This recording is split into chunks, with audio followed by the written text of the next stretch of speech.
भारत और चाइना के बीच का सीमा विवाद काफी समय से चलता आ रहा है। अभी के रिसेंट अपडेट के मुताबिक चाइना से कुछ सैटेलाइट तस्वीरें सामने आई हैं, जिसमें साफ तौर पर ये देखा जा सकता है कि लद्दाख के पैंगोंग त्सो लेक पर चाइना एक ब्रिज का निर्माण कर रहा है। इसके अलावा भी भारत के कई इलाकों पर चाइना अपना दावा करता है, जिसमें से ही एक है अरुणाचल प्रदेश, जो कि भारत का 24वां स्टेट है, जिस पे चाइना की बुरी नजर बहुत सालों से है, क्योंकि चाइना अरुणाचल प्रदेश को अपना इलाका मानता है और इसे दक्षिणी तिब्बत कहता है। अब सवाल ये आता है कि भला चाइना भारत के इस राज्य पे आखिर कब्जा क्यों करना चाहता है? इसमें ऐसी क्या खास बात है और क्या है ये पूरा विवाद, आइए डिटेल्स में जानते हैं। भारत और चाइना के बीच 3,500 किलोमीटर लंबी सीमा रेखा है, जिसे मैकमोहन लाइन कहा जाता है, लेकिन चाइना इस विभाजन रेखा को सही नहीं मानता और यहीं से इस विवाद की शुरुआत हुई। साल 1914 में ब्रिटेन, चाइना और तिब्बत के बीच शिमला में एक बैठक हुई, जिसमें ब्रिटिश इंडिया और तिब्बत के बीच 890 किलोमीटर लंबी सीमा रेखा खींची गई, जिसके तहत तवांग यानी अरुणाचल प्रदेश को भारत का ही अंग माना गया। लेकिन इस बैठक का कोई रिटन रिकॉर्ड नहीं रखा गया और चाइना के प्रतिनिधियों ने उस वक्त के तत्काल मैप पर दस्तखत तो कर दिए, लेकिन बाद में बने डिटेल्स मैप पर दस्तखत नहीं किए। इसके बाद से ही चाइना का कहना है कि उसे धोखे में रखकर मैकमोहन लाइन को खींचा गया था और यही वजह है कि चाइना मैकमोहन लाइन को नहीं मानता। चाइना का यहाँ तक कहना है कि भारत और उनके बीच कभी भी आधिकारिक तौर पर बॉर्डर खींची ही नहीं गई। चाइना पूरे अरुणाचल प्रदेश पर अपना दावा करता है। शुरुआत में तो चाइना सिर्फ अरुणाचल प्रदेश के उत्तरी हिस्से तवांग को लेकर दावा करता था, जो यहाँ का एक बहुत खूबसूरत शहर है,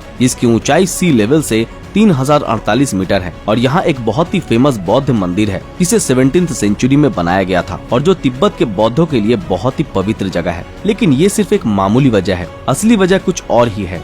1912 के पहले तक तिब्बत और भारत के बीच कोई क्लियर बॉर्डर नहीं थी। इन इलाकों पर ना ही मुगलों का और ना ही ब्रिटिशर्स का राज था और भारत और तिब्बत के लोग भी बॉर्डर वगैरह नहीं मानते थे। फिर जब तवांग में बौद्ध मंदिर मिला, तब जाकर बॉर्डर खींचने का डिसीजन लिया गया और फिर साल 1914 में ब्रिटेन, तिब्बत और चाइना इन तीनों देशों ने मिलकर बॉर्डर को डिसाइड किया। लेकिन फिर 1950 में चाइना ने तिब्बत पर पूर्ण रूप से कब्जा कर लिया और चाइना ये चाहता था कि तवांग तिब्बत का ही हिस्सा रहे, क्योंकि ये तिब्बतियों के लिए बहुत ही पवित्र जगह है। साल 1949 में माओ से तुंग ने पीपल्स रिपब्लिक ऑफ चाइना का गठन किया और 1 अप्रैल 1950 को भारत ने इसे मान्यता दे दी और चाइना के साथ राजनीतिक संबंध स्थापित किए। और फिर 1954 में भारत ने भी मान लिया कि तिब्बत चाइना का ही हिस्सा है। उस वक्त हिंदी चीनी भाई भाई का नारा भी लगा। लेकिन इसके बाद चाइना ने अपने गंदे इरादे दिखाने शुरू किए और भारत के कई इलाकों में 1950 के वक्त से अतिक्रमण करना शुरू कर दिया था। 1957 में चाइना ने अक्साई चीन के रास्ते पश्चिम की ओर